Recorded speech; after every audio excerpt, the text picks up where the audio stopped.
Nah, tadi berapa itu? Ada dua diutus Gus Nuril, ya, duanya pulang. Nanti kapan saya tunjukkan lah, fotonya pun boleh di apa itu. Dia dikirim ke Yaman sana untuk mempelajari situasi itu. Bayangin, ke Yaman dikirim sama dia. Satu adiknya. Itulah. Jadi Yaman itu pun berbahaya. Ya, kemudian Arab Yaman yang ada di Indonesia, waduh, ya kalian tahulah siapa dia.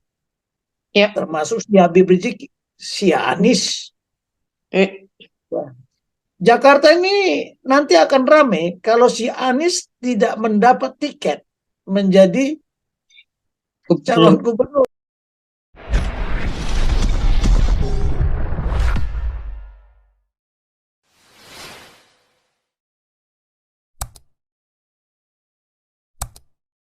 Eh, Oke, salam semuanya, salam Pak Paul. Ini saya tadi mendengarkan ya tentang kalimat Amang Tobing. Horas Amang Tobing, dengar saya kan? Orang, Horas. Ya, sehat-sehat ya tulang pertama. Hmm. Tulang tadi saya dengar bahwasanya tidak radikalisme itu diperlukan. Kalau saya lihat kalimat makna dari radikalis itu selalu semuanya condong ke negatif. Yang tidak diperlukan radikalis nasionalis itu tidak ada, tapi jiwa nasionalis itu yang ada, yang diperkuat. Radikalis itu seharusnya uh, tidak dimasukkan di dalam kalimat uh, uh, uh, penguatan atau untuk di dalam politik atau untuk asosiasi apa saja. Karena makna radikal itu sendiri sudah mempunyai makna yang sangat jelek dan negatif.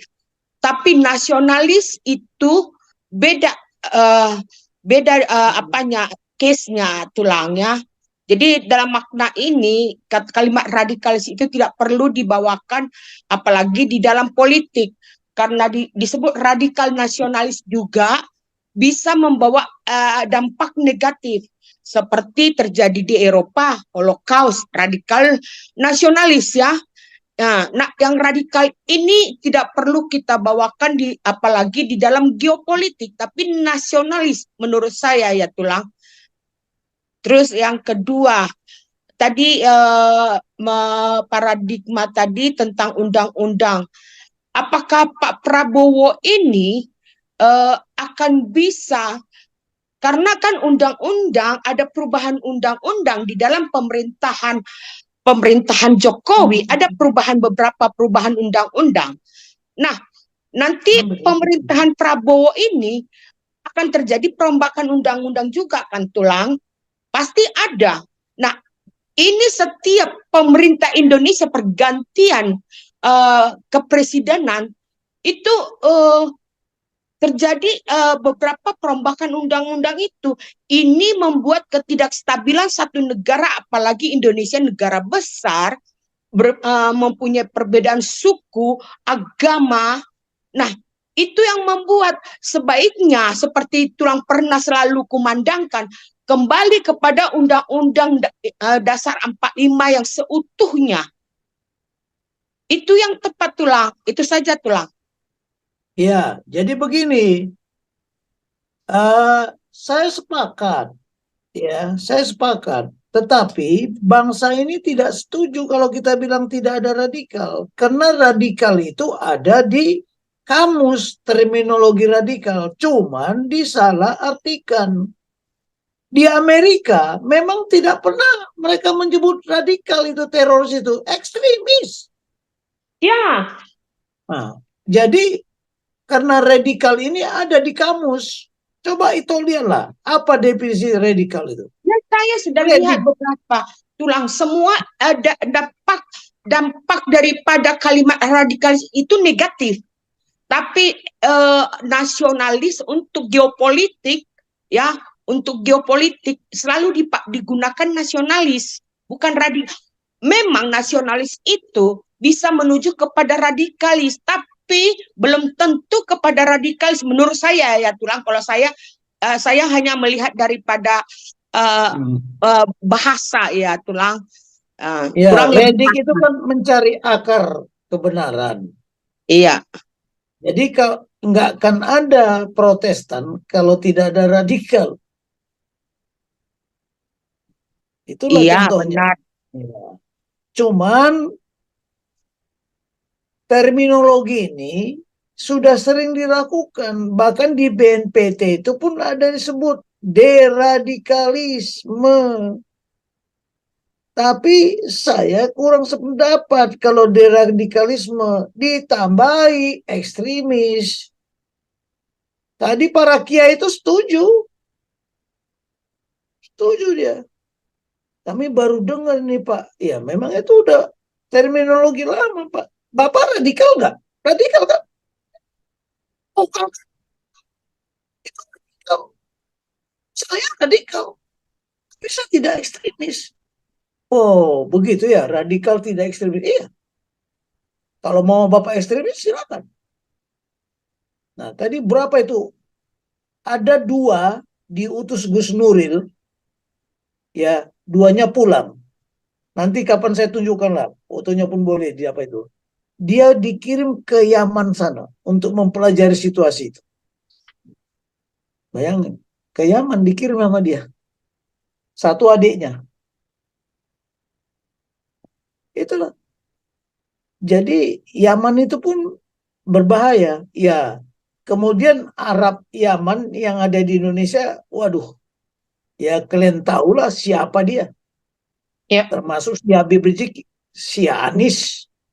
Eh, Jakarta ini nanti akan rame kalau si Anies tidak mendapat tiket menjadi calon gubernur. Ya. Oh pasti. Tapi ibu kota sudah pindah. Nah, kita tunggu tanggal mainnya lah. Makanya kita harus waspada. Ya, tadi juga saya bilang sama mereka, kesadaran nasional, Ya, kewaspadaan nasional. betul. Itu Ya. yang tepat Tulang. Nah, jadi saya belum bisa mengatakan bahwa radikal itu tidak boleh, tapi memang itu terminologi yang sudah dicocokin di kepalanya mereka-mereka itu. Paling sulit Hmm. ide baru kepada otak Mhm. manusia ini mindsetnya dan mencabut Ya. yang lama. Oh, Paling sulit. gitu. Apalagi sudah terlalu dalam ya. Ya. Apalagi sudah terlalu dalam. Oh, ya betul betul betul. Kemudian pengurus-pengurus yang ada di PGN ini, kakek-kakeknya itu 10 November yang korban di Surabaya, berjuang melawan Belanda. Tadi kan buka semua. Oh, saya baru tahu. Nah itulah, jadi semangat perjuangan itu.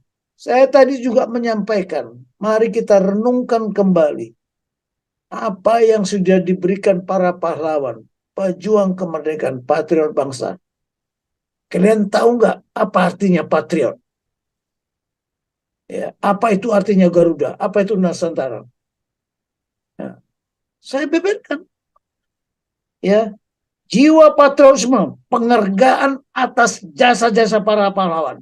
Ya, patriot perjuang dalam merebut kemerdekaan Republik Indonesia.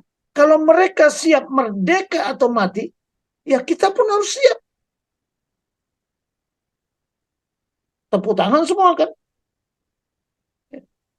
Coba kita renungkan, ya tulang-tulangnya sudah berserakan, tulang-tulang mereka itu berserakan di mana-mana, darah mereka berceceran di mana-mana, ada yang di gunung, ada di lembah, ada yang di laut, dan ada yang di udara, bangkainya pun tak ada. Ya, mereka sudah apa? Sudah memberikan apa yang harus mereka berikan, termasuk apa? Jiwa raga, harta yang paling paling apa? Paling berharga yang mereka punya. Ya, mereka nggak ingin kok diagungkan namanya. Cukup lanjutkan perjuangan mengisi kemerdekaan. Masa negara yang diperjuangkan oleh mereka hanya bisa seumur nggak sampai 100 tahun sudah bubar kita ini nanti. Nah sementara ini udah bubar sebenarnya. Bubarnya di mana? Mindsetnya. Nah di situ tadi juga ada orang Dayak, orang Banjar, ada semua. Orang Nias saja datang, kaget saya tadi dari Nias. Nah jadi ya baguslah PGN. Oke, saya akan terus berpartisipasi. Ya. Nanti di Madiun, Pembaretan, Pengkaderan, saya diundang, ya saya datang. Ya, saya datang. Tapi selesai pelantikan presiden. Jangan sekarang dulu, karena kemungkinan ya ini kan namanya the worst case. Kalau pilkada ini ribut pokoknya Jakarta. Kalau pelantikan ini juga ribut nanti. Itu tuh lebih bagus tunggu. Nah, nanti kira-kira setelah tanggal 21 Oktober atau 25 Oktober kita ke Madiun. Karena Madiun juga perlu dibangun itu nasionalisnya. Karena di sana ada basis-basis yang lama. Kalau kita lihat kan Blitar sama Madiun jauh nggak? Nggak kan? Nah, Muso kan di sana dulu peristiwa Madiun. Jadi kita harus membangkitkan nasionalisme ini. Jadi itu ya masalah radikal ini memang ada yang setuju ya seperti kita ini. Tapi memang itu udah terminologi. Bagaimana kita menghapuskan itu? Ya. Inilah kalau itu bilang akan terjadi pergeseran paradigma, saya jamin pasti ada pergeseran paradigma. Karena ada dua kekuatan yang tidak mungkin bisa dikendalikan oleh siapapun. Pertama adalah waktu.